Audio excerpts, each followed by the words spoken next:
बिस्मिल्लाहिर्रहमानिर्रहीम। अस्सलाम वालेकुम नाज़रीन, आप मेरा यूट्यूब चैनल देख रहे हैं। मैं इमरान ख़ान हूँ। कुछ चीज़ें मैं आपके सामने शेयर कर लूँ। और मुझे मेरी फ़ैमिली को यहाँ पे कोविड-19 के सिम्टम्स आए। हम लोगों ने टेस्ट करवाया और टेस्ट में जो है वो मेरी वालदा को डिटेक्ट हुआ, मेरे एक भाई उनको डिटेक्ट हुआ, भाभी को हुआ, 4 लोगों को डिटेक्ट हो गया। बाकी लोग जो हैं वो उनको सिम्टम्स मौजूद हैं हमारी फ़ैमिली ने, मेरे समेत। तो मैं आपको बताना चाहता हूँ कि जो एहतियात करने का कहा जा रहा है, शायद हमसे ज़्यादा एहतियात किसी ने भी ना की हो। मैं बहुत ज़्यादा फ्रीक्वेंटली ट्रैवल करता हूँ, इस्लामाबाद, लाहौर, मुख्तलिफ़ शहरों में। मैंने कहीं ट्रैवल नहीं किया।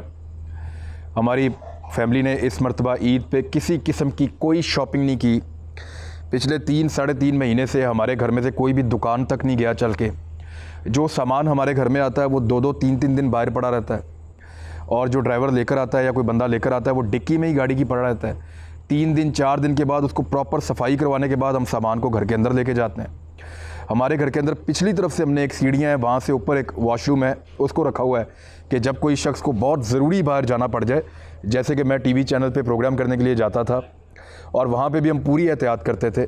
तो प्रोग्राम करने के बाद जब मैं वापस आता था तो यहाँ से पिछली तरफ से वो सीढ़ियाँ चढ़ के मेरे घर की बैक साइड से ऊपर जो बाहर एक वॉशरूम बना हुआ है वहाँ पे जाके प्रॉपर नहा के कपड़े चेंज करके, जो पुराने कपड़े हैं उनको वो धोने वाले एरिया में डाल के, और वो घर में नहीं आते जब तक प्रॉपर तरीके से धुल नहीं जाते। और धोने के भी SOP हमने तब्दील किए हुए थे। और वहाँ से पूरा वायरस फ्री अपनी तरफ से होके तो फिर मैं घर में दाखिल होता था। मेरे अलावा बाकी लोग तो घर से बाहर गए ही नहीं। बहुत शादो नादर कोई बहुत एमरजेंसी में किसी को जाना पड़ा तो कोई गया, लेकिन वो भी बड़ी एहतियात के साथ। तो हम लोगों ने बड़ी ज़बरदस्त एहतियात की है इन 3 महीनों के अंदर। लेकिन इसके बावजूद वायरस जो है वो जो हमारे घर तक पहुंचा, कोविड-19, और मेरी वालदा को हुआ। फिर उनमें सिम्टम्स थे तो हमने बुलाया टेस्ट करने के लिए। फिर बाद में जो गवर्नमेंट के टेस्ट हैं उनके अंदर रिज़ल्ट ठीक नहीं आ रहा था, प्राइवेट टेस्ट करवाए तो फिर हमें क्लियर हो गया कि किस किस को कोरोना हो गया। 4 लोगों के पॉजिटिव आए, बाकियों के अभी हमने टेस्ट नहीं कराए लेकिन उनमें सिम्टम्स मौजूद हैं। तो ये सिचुएशन अब हमारे साथ है। इससे ज़्यादा तो कोई एहतियात नहीं कर सकता। लोग तो बाहर बाज़ारों में घूम रहे हैं, लोग तो बाहर सड़कों पे मौजूद हैं, लोग तो अपने रोज़मर्रा के काम कर रहे हैं। वो कैसे बचेंगे अगर हम नहीं बचे तो? यानी एहतियात करने के बावजूद नहीं बचे। मैं आपको बताऊं, शेख रशीद साहब मुझे मिले थे ईद से पहले। वो कह रहे थे बिल्कुल मज़ा नहीं आ रहा, ना रोज़ों का मज़ा आ रहा है, ना ईद आने वाली है उसका कुछ पता चल रहा है। मैंने कहा जी क्यों? कहते मैं किसी से मिलता ही नहीं हूँ। शेख रशीद साहब ने अपने आप को आइसोलेट किया हुआ था तकरीबन, उनको भी हो गया। बड़े पाकिस्तान में मकबूल तरीन लोग हैं, पॉलिटिकल लोग हैं, सेलिब्रिटीज़ हैं, उनको कोरोना वायरस, ये कोविड-19 उनको भी हो गया। तो ये किसी को भी हो सकता है, एहतियात करने के बावजूद हो सकता है। तो आप अगर किसी को ये वायरस हो जाए तो उसको आप ये ब्लेम नहीं कर सकते कि उसने एहतियात नहीं की।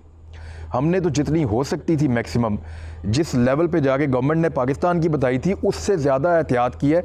चाइनीज़ स्टैंडर्ड जो थे उनको हमने कोशिश किया फॉलो करने की।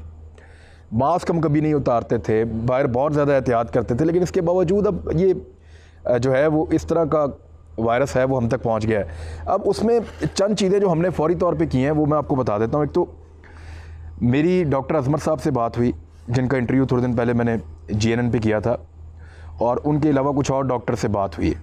मैं चाहता हूँ ये चीज़ें आपके साथ शेयर करूँ क्योंकि ये वायरस आप तक पहुँचेगा, ये आप सबको लगेगा। इससे सिर्फ वो लोग बच सकते हैं, बड़े सीनियर डॉक्टर्स ने मुझे बताया, जो जंगल में चले जाएँ या किसी कार के अंदर जाके अपने आप को छुपा लें। शहरों में या देहातों में रहने वाले लोग इससे बच नहीं सकते। किसी को ये आज होगा, किसी को 2 महीने बाद होगा, किसी को साल के बाद होगा, लेकिन ये सबको होगा। इसकी वैक्सीन पता नहीं कब आती है, हमें नहीं पता। इसका इलाज कब दरियाफ्त होता है, हमें नहीं पता। आज तक जितनी कहानियाँ आ रही हैं वो सब कहानियाँ हैं। लेकिन ये ज़रूर है कि जिस बंदे को ये हो जाता है उसके दोबारा इफ़ेक्ट होने के चांसेस बहुत कम होते हैं। उसके अंदर एक इम्यूनिटी डेवलप हो जाती है, उसके अंदर एक एंटीवायरस जो है वो बॉडीज़ बन जाती हैं जो इसके साथ खुद ही लड़ती हैं और दोबारा ये इफ़ेक्ट नहीं होता। बंदरों के ऊपर जो तजर्बा किया गया था, जब वो सेहतयाब हो गए तो उनको दोबारा जब वायरस लगाया गया तो उनमें एंटीबॉडीज़ थी तो दोबारा वो बीमार नहीं हुए। वहाँ से ये चीज़ क्लियर हुई थी। और इंसानों में भी ये रिपोर्ट बहुत कम हो रहा है और उसके ऊपर भी अभी रिसर्च चल रही है कि जिन पे रिपोर्ट हो रहा है वो क्या पहले उनके टेस्ट ठीक हुए थे या गलत हुए थे।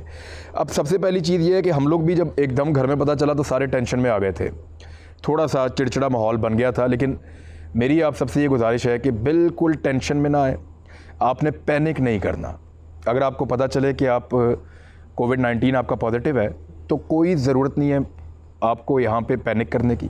मैक्सिमम लोग आपके वैसे ही निकल जाएंगे। मेरे अंदर इसके सिम्टम्स मौजूद हैं, मुझे बुखार चढ़ता है बार बार, बुखार ज़्यादा भी हो जाता है, जिस्म दर्द होता है, सर में शदीद दर्द होता है और बहुत ज़्यादा थकावट और एंग्जाइटी इस किस्म की कैफियत रहती है। खाने पीने को भी इतना दिल नहीं करता, आपको जायका महसूस नहीं होता खाने पीने का। तो ये आपको ये सिम्टम्स आएंगे, लेकिन इसके बावजूद आप कोशिश करें कि आप पैनिक ना करें, बिल्कुल रिलैक्स करें। और आप रिलैक्स रहेंगे तो आप इसमें से निकल जाएंगे। क्योंकि याद रखिएगा कि जितना आप पैनिक करेंगे, जितनी आप टेंशन लेंगे, उतनी आपकी इम्यूनिटी डाउन जाएगी। क्योंकि इम्यूनिटी एक ऐसी चीज़ है, जितनी बेहतर होगी उतनी जल्दी आप इसमें से निकल जाएंगे, और ये जितनी आपकी वीक होगी उतनी देर आप इसमें फंसे रहेंगे और ये आपके लिए उतना ही ख़तरनाक रहेगा। तो इम्यूनिटी को ऊपर लाने के लिए सबसे पहले तो आप टेंशन बिल्कुल ना लें, पैनिक ना करें। दूसरी चीज़ जो है वो आप ये करें कि नींद अपनी पूरी करें हर हाल में। मैक्सिमम सोना है आपने, नींद आपको रिलैक्स करती है। जब आप सो जाते हैं तो डॉक्टर्स ने मुझे ये बताया, मैं क्योंकि इसके ऊपर अब ये आ जो गई मेरे घर में, तो मैं इस पर रिसर्च कर रहा था। मैंने बहुत सारे लोगों से बात भी की है, डॉक्टर से भी बात की है, सीनियर डॉक्टर से बात की है, डॉक्टर अजमत जिनको आपने टॉप ट्रेंड उनका चल रहा है सोशल मीडिया पे, उनसे बात की है। उन्होंने कहा जब आप सो रहे होते हैं तो आपकी बॉडी के अंदर जो रफूगरी का काम होता है या जो डेवलपमेंट का काम होता है वो बहुत तेज़ होता है। आपकी बॉडी आपको ठीक ज़्यादा बेहतर अंदाज में कर रही होती है जब आप सो रहे होते हैं। तो जो एंटीबॉडीज़ आपके अंदर बनती है वो जब आप रिलैक्स होते हैं, सो रहे होते हैं, तो वो ज़्यादा बेहतर बनती हैं। तो जितनी ज़्यादा 8 घंटे, 10 घंटे, 12 घंटे भी आपको नींद आती है, आप सोएं, बेफिक्र होकर सोएं, नींद पूरी करें। दवाइयाँ जो हैं वो इसकी नॉर्मल दवाइयाँ जो डॉक्टर्स आपको देते हैं, अब पैनाडोल की दवाई है, 2-4 और इस तरह की दवाइयाँ, तो बिल्कुल नॉर्मल दवाइयाँ आप इस्तेमाल करें और वो दवाइयाँ जो हैं वो आपको इससे महफूज रखेंगी। हॉस्पिटल आपने कोशिश करनी है कि जितना मुमकिन हो हॉस्पिटल जाने से आप बचें, क्योंकि मुझे बहुत सारे सीनियर लोगों ने कहा है कि अस्पताल जो गया है ना, उसके वापस सही आने के चांसेस बहुत कम है। अस्पतालों में जो इस वक्त हालत है, जिस किस्म के वायरसेस वहाँ पे हैं, अगर कोई बंदा ठीक भी जाएगा तो बीमार होकर आएगा। कोशिश करें कि अपने आप को अपने घर में क्वारंटीन करें, अपने घर में आप अपने आप को अलहदा करें, थोड़ा सा अपने घर में हिफाजती तदाबीर इख्तियार करें, नेचर के करीब जाएं, धूप का इस्तेमाल करें, दिन के टाइम धूप लें, थोड़ी सी बाहर वॉक कर सकते हैं, थोड़ी सी वॉक करें, मास्क का इस्तेमाल करें, दूसरों को अपने से बचाएं, टेंशन ना लें, नींद पूरी करें और कुदरती ग़िज़ाएँ खाएँ, नेचर के करीब आ जाएँ। आप फल का इस्तेमाल करें, खुराक का इस्तेमाल करें, लेकिन उस खुराक का जिसका ताल्लुक यानी आपने बेकरी की आइटम्स आप कोशिश करें कि आप ना खाएं। आप उस तरह की चीज़ें खाएं जो कुदरत ने बनाई हैं। फल खाएं, आम खाएं। आप ये डॉक्टर साहब ने उस दिन भी बताया था कि आप इस्तेमाल करें, खुबानी इस्तेमाल करें, आम इस्तेमाल करें, केला इस्तेमाल करें, सेब इस्तेमाल करें, ये चीज़ें आप खाएं। तरबूज खाएं, खरबूजा आप इस्तेमाल करें, तो ये फल आपकी इम्यूनिटी को जो है वो बढ़ाएंगे। खुश्क मेवा आप इस्तेमाल कर सकते हैं तो वो करें, और जो डॉक्टर बताए उसके मुताबिक आप थोड़ी बहुत दवाई खाएं। अपने आप को घर में रखें, कोशिश करें, कावा खाएं, कावा पिएं, स्टीम लें, ये चीज़ें आपको बचाएंगी। लेकिन मैं फिर आपको कह रहा हूँ, नींद पूरी करें, पैनिक नहीं करना। ये वायरस आप तक पहुँचेगा, क्योंकि जितनी हिफाजत और जितनी हमने की है ना यहाँ पे, जितनी हमने कोशिश की है कि वायरस ना आए, उतनी कोशिश तो मुझे लगता है कि नामुमकिन थी।